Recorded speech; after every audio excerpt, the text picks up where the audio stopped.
साथियों नमस्कार, स्वागत है आप सभी का एक वापस से अपनी कलम अपने चैनल पर। साथियों आज हमारा पाठ है चौथा पाठ जो कक्षा 7 का। कक्षा 7 जो हमारा राजस्थान है, साथियों किताब हमारा राजस्थान, उससे पाठ आज चौथा पाठ। उससे पहले हमने बात की साथियों तीसरे पाठ की बात हम कर चुके हैं।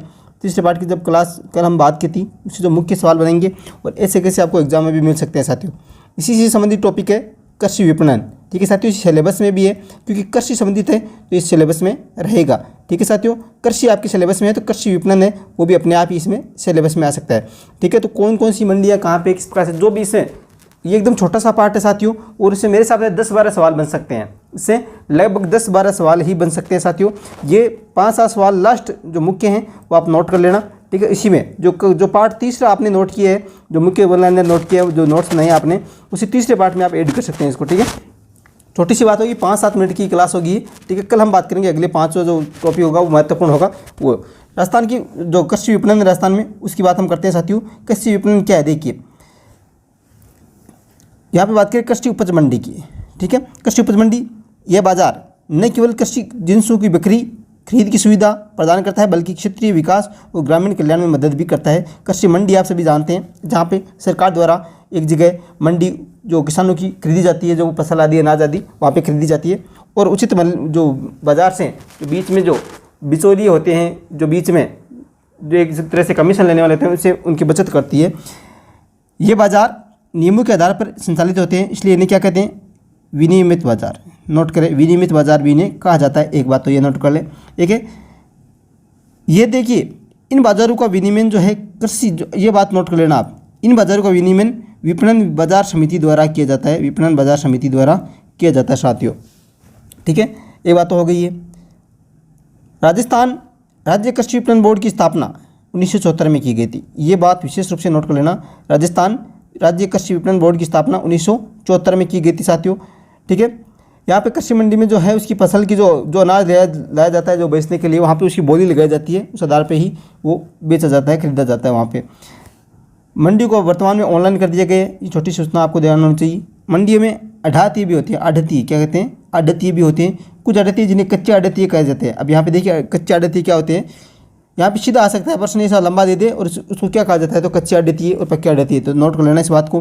कच्चे अढ़ती क्या है, किसानों की उपज को मंडी में बनी अपनी दुकानों पर बेचते हैं। किसानों की उपज को मंडी में बनी अपनी दुकानों पर बेचते हैं और अपनी आढ़ती या कमीशन काट कर किसान को उसकी उपज के मूल्य का भुगतान कर देते हैं। ये तो होते हैं कच्चे आढ़ती। ठीक है, अब पक्के, कुछ पक्के भी होते हैं साथियों, जो इन कच्चे आढ़तियों से थोक व्यापारियों का या जो मिल वालों के लिए उपज का जो होता है क्रय कर लेते हैं। जो कच्चे आढ़ती होते हैं उनसे खरीद लेते हैं, वो कौन से होते हैं, पक्के होते हैं। ठीक है, ये बात आपके दिमाग में होनी चाहिए। आढ़ती शब्द किससे संबंधित है, कृषि विपणन बोर्ड से, कृषि जो कृषि मंडी है उससे संबंधित है, ये ध्यान रखना आप। ये बात नोट करें। अगला सवाल, राज्य की जोधपुर मंडी जो है वो जीरे के लिए, राज्य की जोधपुर मंडी जीरे के लिए साथियों, नोट कर ले इस बात को। राज्य की जोधपुर मंडी किसके लिए, जीरे। और कोटा की रामगंज मंडी, कोटा की दोनों बातें याद कर लेना, जोधपुर मंडी जीरे के लिए और कोटा की जो रामगंज मंडी वो धनिया और मेथी के लिए विश्व प्रसिद्ध है साथियों। दोनों बातें नोट कर लें, वेरी वेरी इंपॉर्टेंट है। राज्य की जोधपुर मंडी कहाँ, जीरा, जो किसके लिए, जीरे के लिए प्रसिद्ध है। और कोटा की रामगंज मंडी, कोटा की रामगंज मंडी जो धनिया और मेथी के लिए विश्व प्रसिद्ध है, ये बात नोट कर लें। ये देखिए कृषि मंडी में किसान को क्रेता खरीदार नहीं मिलते तो किसान की चिंता करने की आवश्यकता नहीं है। इससे में सीधे सरकार द्वारा उपज को न्यूनतम समर्थन मूल्य पर किसान से खरीद लिया जाता है साथियों। वहाँ पे यदि कोई खरीदार नहीं मिलता है मंडी में तो वहाँ से खरीद लिया जाता है। अगला देखिए कृषि विपणन क्या है। कृषि विपणन और कृषि उपज मंडी दोनों बातें देख लें एक बार। कृषि विपणन के अंतर्गत ये सभी गतिविधियाँ या सेवाएँ आ जाती है जो कृषि उपज को खेत से लेकर, जो कृषि उपज को खेत से लेकर उपभोक्ता तक पहुंचाने में करनी पड़ती है, जैसे परिवहन है, प्रसंस्करण है, भंडारण, ग्रेडिंग आदि इस कृषि विपणन के अंतर्गत आ जाती है। कृषि उपज मंडी क्या है, किसानों की कृषि उपज के भंडारण और विक्रय के लिए चुने हुए कृषकों की सरकार द्वारा वित्त पोषित स्वायत्तशासी समिति है, जो बिचौलियों के शोषण से किसान को बचाते हुए तोल और मोल दोनों का किसान हित में ख्याल रखती है साथियों। ये है कृषि उपज मंडी। यहाँ पे देखिए सार्वजनिक वितरण प्रणाली क्या है, जो वर्तमान में उचित मूल्य की दुकानें हर गांव में है। ठीक है, हर ग्राम पंचायत पर है, उसे वहाँ क्या है, वही है सार्वजनिक वितरण प्रणाली। जो उचित रेट पे राशन की दुकानें जो लगाई जाती है वो क्या है, जिसका संचालन कौन करती है, राज्य सरकार करती है साथियों। नोट कर लेना। सार्वजनिक वितरण प्रणाली, जो रियायती मूल्यों पर खाद्यान्न वितरण की जो दी जाती है, ठीक, गरीब लोगों के बीच में, जो गेहूँ है, चावल है, चीनी है, ठीक है। वर्तमान में तेल शायद हटा दिया गया है, केरोसिन जो तेल जिसे कहते हैं, मिट्टी का तेल।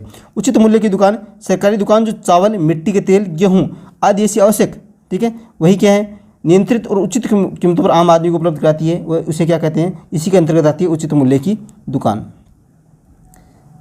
देखिए, उचित मूल्य की जो दुकान है उसकी जो पूरी जिम्मेदारी है साथियों, वो किसकी है, राज्य सरकार की है साथियों। वो किसके द्वारा, राज्य सरकार द्वारा संचालित है।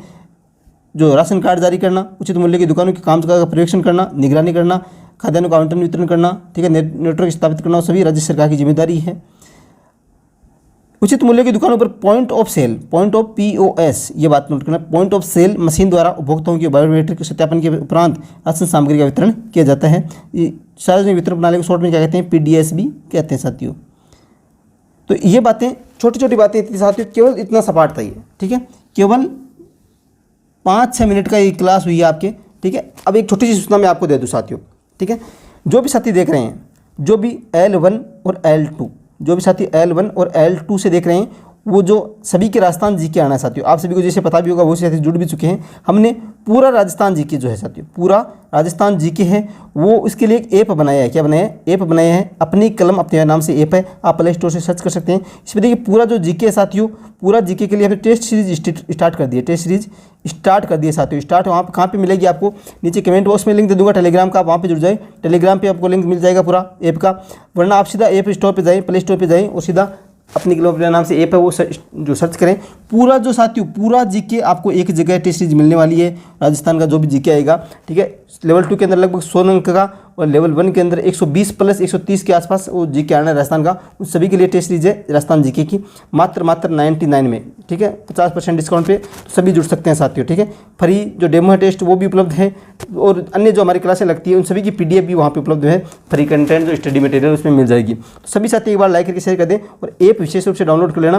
और बहुत सारी जानकारियाँ, बहुत सारी PDF, बहुत सारी स्टडी मटेरियल वहाँ पर आपको मिलता रहेगा साथियों, ठीक है साथियों। इस वीडियो को लाइक करके शेयर कर दें। चैनल पर आप नहीं है तो सब्सक्राइब जरूर कर लेना, अपने परिवार का सदस्य जरूर बने। धन्यवाद, जय हिंद, जय भारत।